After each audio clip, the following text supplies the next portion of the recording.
La dernière fois, nous avons vu comment un ordinateur calcule. On s'était même demandé à quoi ça sert tous ces calculs. On va y répondre dans cette vidéo. En fait, on va surtout chercher à comprendre comment un ordinateur manipule des objets tels que des images ou des sons alors qu'il n'utilise que des 0 et des 1. Commençons par un petit exemple. Imaginez que vous êtes dans une classe et que vous voulez envoyer un message super important à un ami sans que personne ne puisse comprendre ce que vous avez dit. Comment feriez-vous ? Une manière assez simple est de se mettre d'accord sur un code. Pour illustrer, retrouvons Michel et Didier qui veulent communiquer sans que personne ne les comprenne. Ils vont remplacer les mots de leur phrase par d'autres mots pour que personne ne puisse comprendre ce qu'ils ont dit. Par exemple, ici, quand Didier dit tomate, il veut dire salut. Pour communiquer avec l'ordinateur, on va aussi utiliser un codage. Bon, en fait, on cherche pas à cacher aux autres ce qu'on lui dit. Quoique, c'est un peu ce qu'on fait quand on communique sur internet. Par contre, comme l'ordinateur n'utilise que des 0 et des 1, on ne peut lui envoyer que des séquences de 0 et de 1. Il faut donc créer un codage pour qu'il comprenne ce qu'on lui dit. C'est ce qu'on appelle le jeu d'instructions. Il faut imaginer que c'est un grand tableau de correspondance où on dit à l'ordinateur ce qu'il doit faire pour chaque séquence de 0 et de 1. Mais alors, comment il manipule des lettres ? On va encore utiliser un codage. On va associer un nombre à chaque lettre. Pendant tout le parcours de l'information, pour l'ordinateur, rien ne différencie un nombre d'une lettre. C'est seulement quand on dira à l'ordinateur d'afficher une lettre qu'il va convertir le nombre en lettres. Au cours des dernières décennies, il y a eu plusieurs codages différents. Et maintenant, il y en a toujours plusieurs qui coexistent. C'est pour ça que parfois, quand vous ouvrez un fichier de traitement de texte, il y a des caractères bizarres à la place de certaines lettres. Le premier codage qu'on a créé s'appelait le codage ASCII, mais il ne prenait en compte que les alphabets latins. On a donc inventé d'autres codages plus complexes qui prennent en compte d'autres alphabets. Le plus commun maintenant est l'UTF-8. Maintenant qu'on a vu comment l'ordinateur manipule les lettres, nous allons voir comment il manipule les images. Pour le comprendre, on va commencer par parler de l'écran.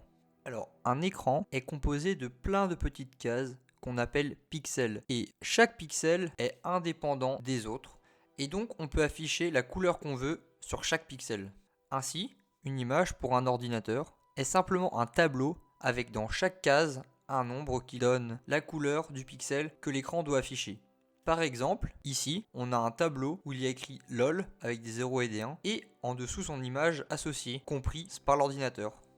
J'ai volontairement utilisé que du noir et du blanc, mais si on veut afficher d'autres couleurs, on va utiliser plus de valeurs différentes dans chaque case. De nos jours, il y a plus de 16 millions de valeurs possibles, et donc de couleurs par case.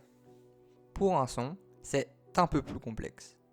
Il y a deux facteurs à prendre en compte, la fréquence d'échantillonnage et la résolution. Pour faire simple, l'ordinateur coupe la musique en plein de petits bouts de quelques microsecondes. Pour chaque échantillon, il va donner une valeur qui va permettre à l'haut-parleur de jouer la bonne note. Plus il y a d'échantillons par seconde, meilleure sera la qualité, mais plus le fichier sera lourd.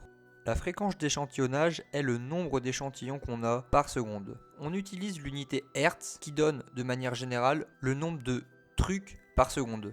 On peut l'utiliser pour plein de choses le Hertz. Par exemple, le nombre de fois qu'on cligne les yeux par seconde. Et donc, actuellement, la fréquence de la plupart des morceaux de musique est d'environ 44 000 Hertz. Pour comparer, voici un morceau de la 25e symphonie de Mozart en 44 000 Hertz, puis en 8000 Hertz.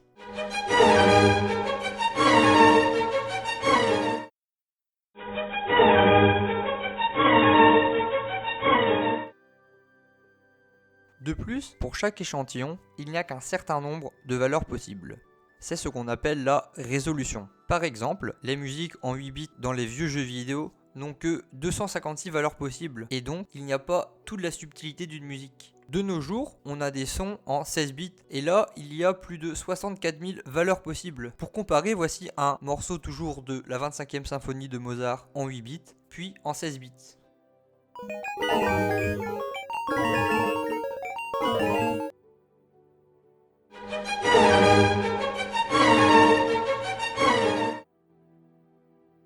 Enfin, pour une vidéo, on va reprendre des techniques des images et des sons. Pour avoir un sentiment de mouvement, on va faire passer successivement des images très rapidement. On appelle fréquence de rafraîchissement le nombre d'images qui passent à l'écran par seconde. En général, on est autour de 30 Hz ou images par seconde, mais on peut trouver des fréquences de 60 ou 144 Hz. Enfin, quand on a ce flux d'images, on va ajouter le son par-dessus. Et voilà, on a fait le tour. Maintenant vous savez comment un ordinateur calcule et comment il utilise le binaire pour manipuler des images, des sons ou du texte. J'espère que vous avez aimé cette série de vidéos. N'oubliez pas de mettre un point bleu dont le pouce pointe vers le haut. À la prochaine. Et surtout n'oubliez pas que l'informatique, c'est l'infolie.